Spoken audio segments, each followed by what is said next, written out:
Hello again, everyone.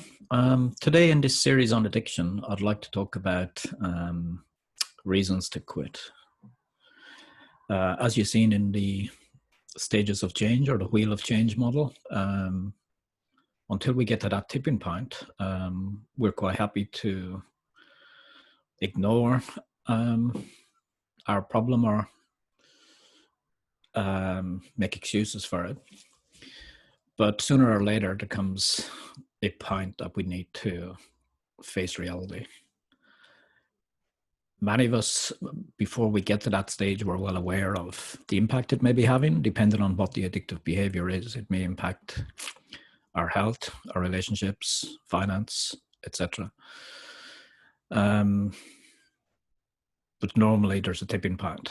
There's something that really makes you take stock. I strongly suggest that if you are, or someone close to you is getting close to that point, that you preempt it and don't wait for something catastrophic to happen. One technique that I recommend with clients is basically a list. Create a list of who is affected by your addictive, possibly destructive behavior, how it affects them, and do this obviously in the clear light of day, sober, in a calm mind, where you can think rationally. But then side by side, do a list of side by side the damage being done.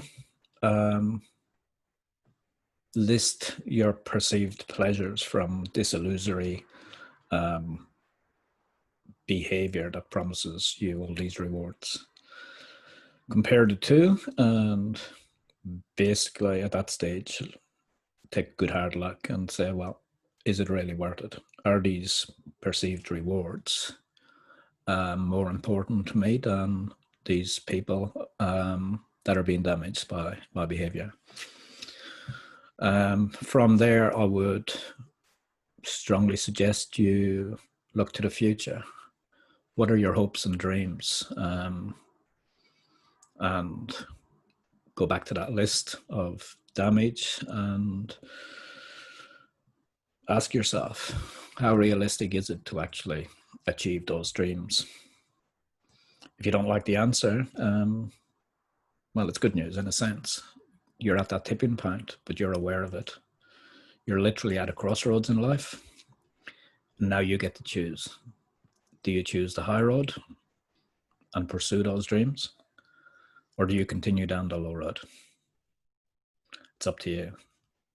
If you would like help with, well, one, making that decision, and two, implementing the strategies to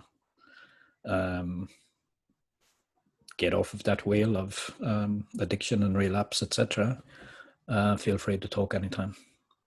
Until the next time, cheers.